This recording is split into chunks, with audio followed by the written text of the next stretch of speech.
Hello students, हमारा आज का टॉपिक है input output system.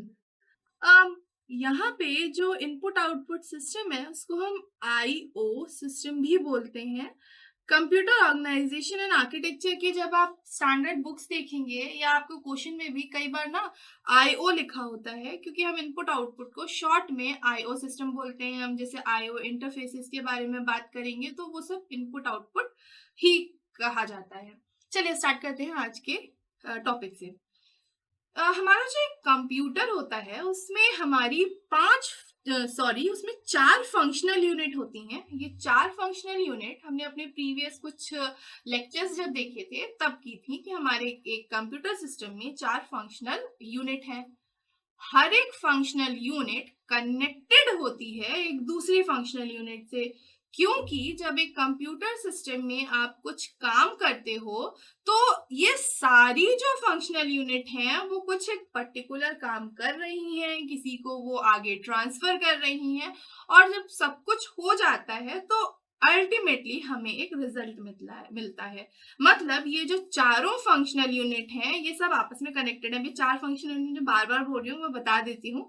Input unit होती है, आउटपुट यूनिट होती है, फिर हमारे पास सीपीयू है और उसके बाद मेमोरी यूनिट है। हमने इसको डिटेल में बहुत अच्छे से डिस्कस किया हुआ है, बट फिलहाल अभी यहाँ पे हम आईओ सिस्टम की बात करने वाले हैं।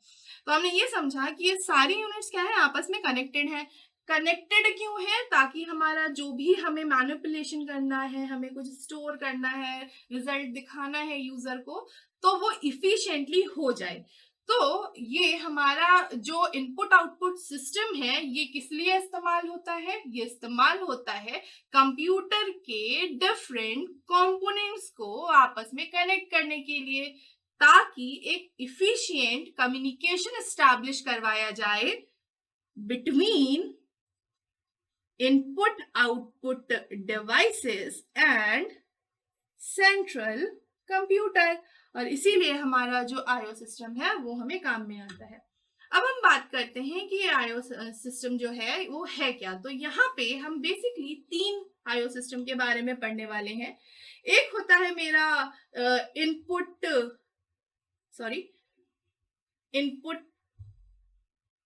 पेरिफेरल।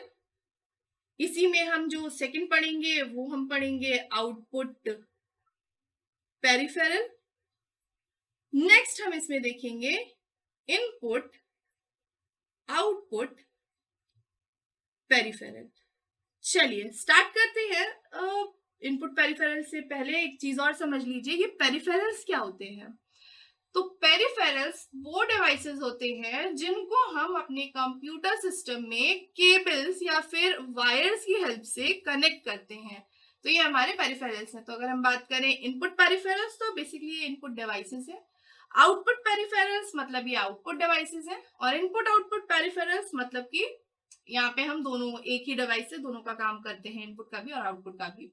डिटेल में समझते हैं इस इनपुट पेरिफेरल को। इनपुट पेरिफेरल अगर मैं एक ब्लॉक डायग्राम दिखाऊं तो क्या होता है, सिस्टम में आता है रॉ डेटा। जो डेटा है उसको ह्यूमन एंटर करता है, मतलब आउटसाइड इन्वायरमेंट से एक डेटा सेंड किया जाता है। किसके थ्रू? इनपुट डिवाइसेस के थ्रू। और इन्हीं इनपुट डिवाइसेस को हमने इनपुट पेरिफेरल बोला है।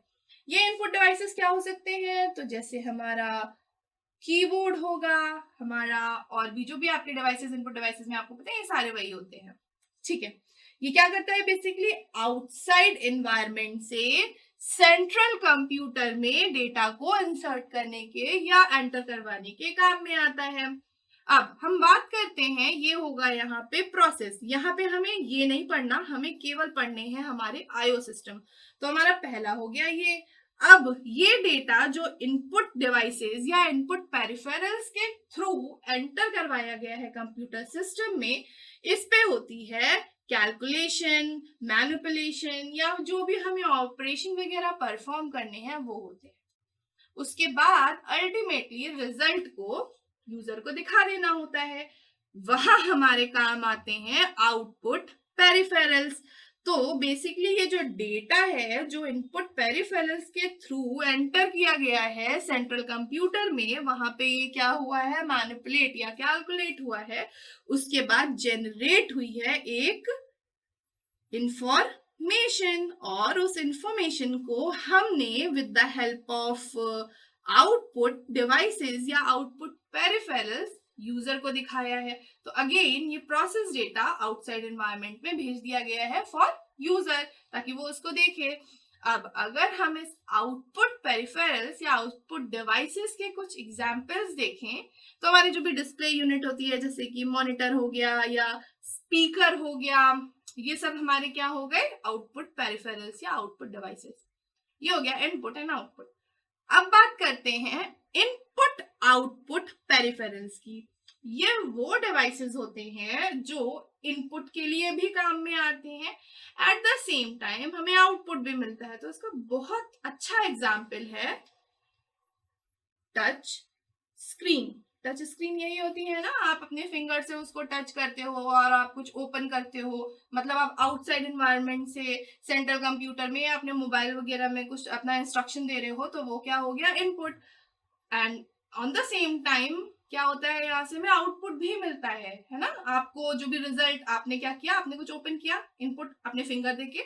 दूसरी चीज यहाँ पे आउटपुट, मतलब आप जो भी आपने ओपन किया है वो एक डिस्प्ले की तरह आपको दिखा, तो वो हो गया आउटपुट। तो जैसे टच स्क्रीन है, ये एक एग्जाम्पल है इनपुट आउटपुट पेरिफेरल का। तो आज हमने देखा ये इनपुट आउटपुट सिस्टम क्या होता है। हमने देखा एक सिस्टम में हमारे पास बहुत सारे कंपोनेंट्स होते हैं। इन कंपोनेंट्स को आपस में कनेक्टेड होना होता है ताकि इफिशिएंट कम्युनिकेशन हो पाए। यहाँ हम केवल बात कर रहे हैं इनपुट आउटपुट सिस्टम की। तो बेसिकली यहाँ पे हमारा जो इनपुट आउटपुट डिवाइस है उनको हम कम्युनिकेट करवा रहे हैं सेंट्रल कंप्यूटर के साथ, ताकि इफिशिएंटली कम्युनिकेशन हो। और इसमें हमने 3 डिवाइसेस देखे, input, output and input output both.